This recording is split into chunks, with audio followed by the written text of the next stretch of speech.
क्या आप जानते हैं शिवलिंग क्या है?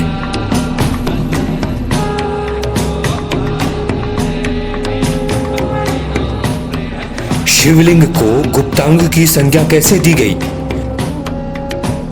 और अब सनातन संस्कृति के लोग स्वयं ही शिवलिंग को शिव भगवान का गुप्तांग समझने लगे हैं और दूसरों को भी यह गलत जानकारी देने लगे हैं।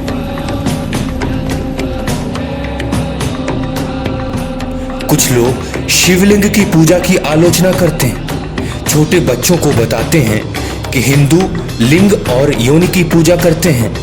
उन मूर्खों को संस्कृत का ज्ञान नहीं होता है और अपने बच्चों को सनातन संस्कृत के प्रति नफरत पैदा करके उनको आतंकी बना देते हैं। संस्कृत सभी भाषाओं की जननी है, इसे देववाणी भी कहा जाता है। लिंग का अर्थ संस्कृत में चिन्ह या प्रतीक होता है, जबकि जनेंद्रिय को संस्कृत में शिशिन कहा जाता है। शिवलिंग का अर्थ हुआ शिव का प्रतीक, पुरुष लिंग का अर्थ हुआ पुरुष का प्रतीक। इसी प्रकार स्त्रीलिंग का अर्थ हुआ स्त्री का प्रतीक और नपुंसक लिंग का अर्थ हुआ नपुंसक का प्रतीक। अब यदि जो लोग पुरुष लिंग को मनुष्य की जनेंद्रिय समझकर आलोचना करते हैं तो वे बताएं स्त्रीलिंग के अर्थ के अनुसार स्त्री का लिंग होना चाहिए।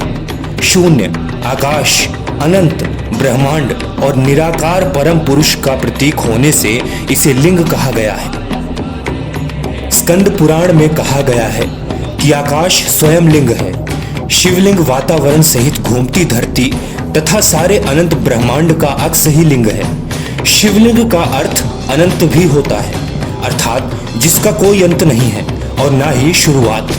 शिवलिंग का अर्थ लिंग या योनि नहीं होता। दरअसल यह गलतफहमी भाषा के रूपांतरण और मलेच्छों यवनों के द्वारा हमारे पुरातन धर्म ग्रंथों को नष्ट कर दिए जाने पर तथा बाद में मुगलों और षड्यंत्रकारी अंग्रेजों के द्वारा इसकी व्याख्या से उत्पन्न हुआ है। जैसा कि हम सभी जानते हैं कि एक ही शब्द के विभिन्न भाषाओं में अलग अलग अर्थ निकलते हैं। उदाहरण के लिए यदि हम हिंदी के एक शब्द सूत्र को ही ले लें तो सूत्र का मतलब डोरी या धागा होता है। गणितीय सूत्र का कोई भाष्य अथवा लेखन भी हो सकता है, जैसे कि नासदीय सूत्र, ब्रह्म सूत्र इत्यादि। उसी प्रकार अर्थ शब्द का भावार्थ संपत्ति भी हो सकता है और मतलब, आशय, अभिप्राय भी। ठीक बिल्कुल उसी प्रकार शिवलिंग के संदर्भ में लिंग शब्द से अभिप्राय चिन्ह, निशानी, गुण, व्यवहार या प्रतीक है। धरती उसका पीठ या आधार है और सब अनंत शून्य से पैदा हो उसी में लय होने के कारण इसे लिंग कहा है तथा कई अन्य नामों से भी संबोधित किया गया है, जैसे प्रकाश स्तंभ या लिंग, अग्नि स्तंभ या लिंग, ऊर्जा स्तंभ या लिंग, ब्रह्मांडी स्तंभ लिंग। ब्रह्मांड में दो ही चीजें हैं, ऊर्जा और पदार्थ। हमारा शरीर पदार्थ से निर्मित है और आत्मा ऊर्जा से। विज्ञान का भी यही सिद्धांत है। इसी प्रकार शिव पदार्थ और शक्ति ऊर्जा का प्रतीक बनकर शिवलिंग कहलाते हैं। ब्रह्मांड में उपस्थित समस्त ठोस तथा ऊर्जा शिवलिंग में निहित है। वास्तव में शिवलिंग हमारे ब्रह्मांड की आकृति है। शिवलिंग भगवान शिव और देवी शक्ति पार्वती का आदि अनादि एकल रूप है तथा पुरुष और प्रकृति की समानता का प्रतीक भी है। अर्थात इस संसार में न केवल पुरुष का और न केवल प्रकृति का वर्चस्व है, अर्थात दोनों समान ही हैं। अब बात करते हैं योनि शब्द पर। मनुष्य योनि, पशु योनि, पेड़ पौधों की योनि, जीव जंतु योनि। योनि शब्द का संस्कृत में प्रादुर्भाव या प्रकटीकरण अर्थ होता है। जीव अपने कर्म के अनुसार विभिन्न योनियों में जन्म लेता है, किंतु कुछ धर्मों में पुनर्जन्म की मान्यता नहीं है, इसीलिए योनि शब्द के संस्कृत अर्थ को नहीं जानते हैं। जबकि हिंदू धर्म में 84 लाख योनि बताई जाती हैं, यानी 84 लाख प्रकार के जन्म। अब तो वैज्ञानिकों ने भी मान लिया है कि धरती में 84 लाख प्रकार के जीव जंतु, जिनमें पेड़, कीट, जानवर, मनुष्य इत्यादि हैं। मनुष्य योनि पुरुष और स्त्री दोनों को मिलाकर मनुष्य योनि होती है। अकेले स्त्री या अकेले पुरुष के लिए मनुष्य योनि शब्द का प्रयोग संस्कृत में नहीं होता है।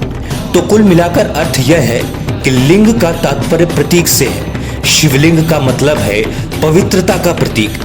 दीपक की प्रतिमा बनाए जाने से इसकी शुरुआत हुई। बहुत से हठ योगी दीप शिखा पर ध्यान लगाते हैं।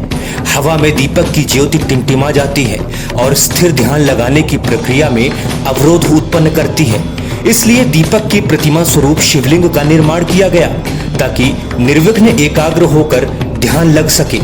लेकिन कुछ विकृत मुगल काल व गंदी मानसिकता वाले गोरे अंग्रेजों के गंदे दिमागों ने इसमें गुप्तांगों की कल्पना कर ली और झूठी कुत्सित कहानियां बना ली, और इसके पीछे के रहस्य की जानकारी न होने के कारण अनभिज्ञ भोले हिंदुओं को भ्रमित किया गया। आज भी बहुतायत हिंदू इस दिव्य ज्ञान से अनभिज्ञ हैं। हिंदू सनातन धर्म व उसके त्योहार विज्ञान पर आधारित हैं, जो कि हमारे पूर्वजों, संतों, ऋषियों, मुनियों, तपस्वियों की देन है। आज विज्ञान भी हमारी हिंदू संस्कृति व इसके रहस्यों को सराहनीय दृष्टि से देखता है व उसके ऊपर रिसर्च कर रहा है। साथियों, अगर ये वीडियो पसंद आया हो तो इसे ज़्यादा से ज़्यादा शेयर करें और हमारे चैनल को सब्सक्राइब करें। ओम नमः शिवाय।